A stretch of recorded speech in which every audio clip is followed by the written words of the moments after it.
बिस्मिल्लाहिर्रहमानिर्रहीम। Today our topic is ketosis, ठीक है, या in simple word hyper ketosis, ठीक है। केटोसिस या हाइपर केटोसिस क्या होती है? जब हमारे पास इंक्रीज प्रोडक्शन होती है केराटिन की, ठीक है, तो उसकी वजह से हमारे पास जो म्यूकोज़ा है, ठीक है, ओरल म्यूकोज़ा है, वो हमारे पास क्या होती है? क्लिनिकली वाइटिश नज़र आता है, ठीक है। अच्छा, इसकी इटियोलॉजी क्या है?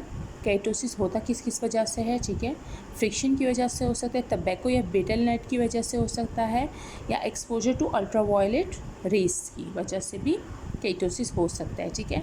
सबसे पहले हम पढ़ते हैं फ्रिक्शनल केटोसिस, जो कि हमारे पास क्या है? हमारे पास ये सेम वही केटोसिस है, लेकिन इसकी कॉजेज़ जो हैं वो डिफरेंट है, ठीक है। फ्रिक्शनल केटोसिस क्या है? हमारे पास वही वाइट पैच है ऑन द बकल म्यूकोजा, ठीक है, लेकिन ये क्या होता है? Cause due to mild abrasion by irritants like sharp tooth और डेंचर, ठीक है।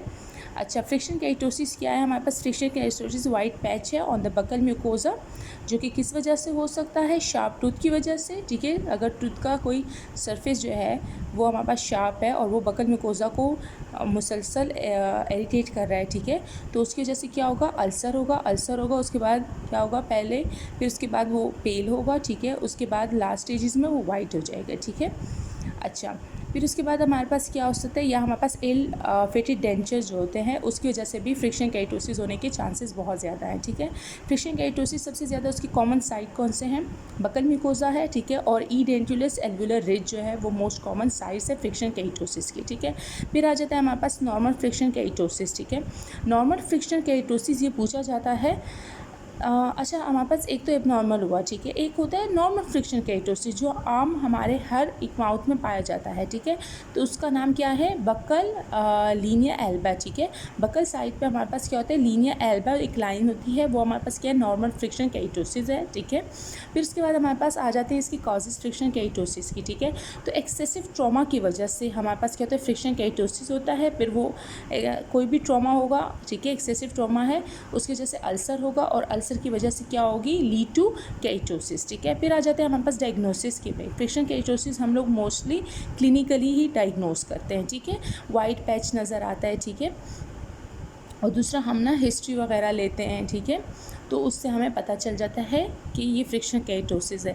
लेकिन कुछ ऐसे होते हैं कि हमारे पास वाइट पैच जो है वो रिमूव नहीं हो रहा, ठीक है, और वो बहुत टाइम से है, ठीक है, तो हम लोग इन केस उस केस में हम क्या करते हैं? बायोप्सी करते हैं, ठीक है, और बायोप्सी में हमें क्या नज़र आता है? हाइपरप्लेजिया नज़र आता है, thickening of prickle cell layer. लेकिन एक चीज़ है जो हमारे पास इसको शो करता है बिनाइन है, तो वो क्या है? डिस्प्लेजिया है, ठीक है। फिर आ जाता है हमारे पास मैनेजमेंट जो है हम लोग ने क्या करना है? सबसे पहले तो हम लोग ने soft Bristol of tooth brush use करना है, ठीक है, वो टूथ ब्रश यूज़ करना है जिसके हमारे पास क्या हो? ब्रिस्टल सॉफ्ट हो, ठीक है। और दूसरा हमने क्या करना है? अगर कोई इल फिटेड डेंचर है, ठीक है, तो उसको रिमूव करके हम लोग ने सही डेंचर यूज़ करना है, ठीक है। फिर आ जाता है हमारे पास सब सेकंड जो है वो टोबैको इंड्यूस केटोसिस, या जैसे आगे हम पढ़ेंगे उसमें हमारे पास सिगरेट इंड्यूस केटोसिस भी है।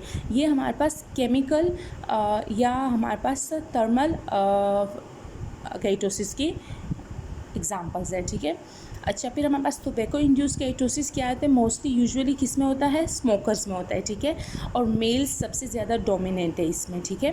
फिर उसके बाद हमारे पास इसके अगर मैनेजमेंट देखें तो हम लोग ने क्या करना है? फ़ौरन से स्टॉप कराना है टोबैको, ठीक है। अगर टोबैको स्टॉप नहीं करते, ठीक है, और हमारे पास केटोसिस हो जाती है और उसके बाद भी पेशेंट क्या है? स्मोकिंग कर रहा है, ठीक है, तो चांसेस ये है कि वो हमारे पास मेलिग्नेंसी में चला जाए, वो वाइट पैच, ठीक है। नेक्स्ट हमारे पास क्या है? सिगरेट केटोसिस, ठीक है।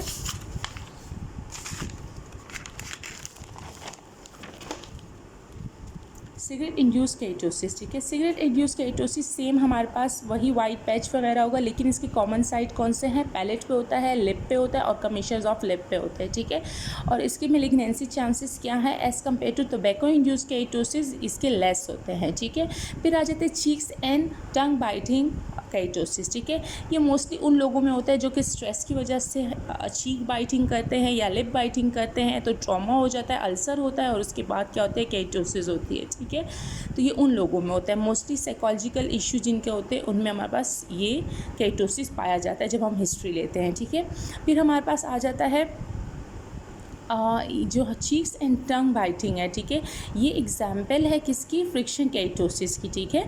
फिर हमारे पास आ जाते हैं स्टेजेस, ठीक है। स्टेजेस केटोसिस की स्टेजेस जब हम देखते हैं तो 2 स्टेजेस होते हैं, अर्ली स्टेज और लेट स्टेज। अर्ली स्टेज में क्या होता है कि हमारे पास जो पैच होता है, ठीक है, जो पैच म्यूकोजा में है वो क्या होगा, पेल होगा, ठीक है, और ट्रांसलूसेंट होगा।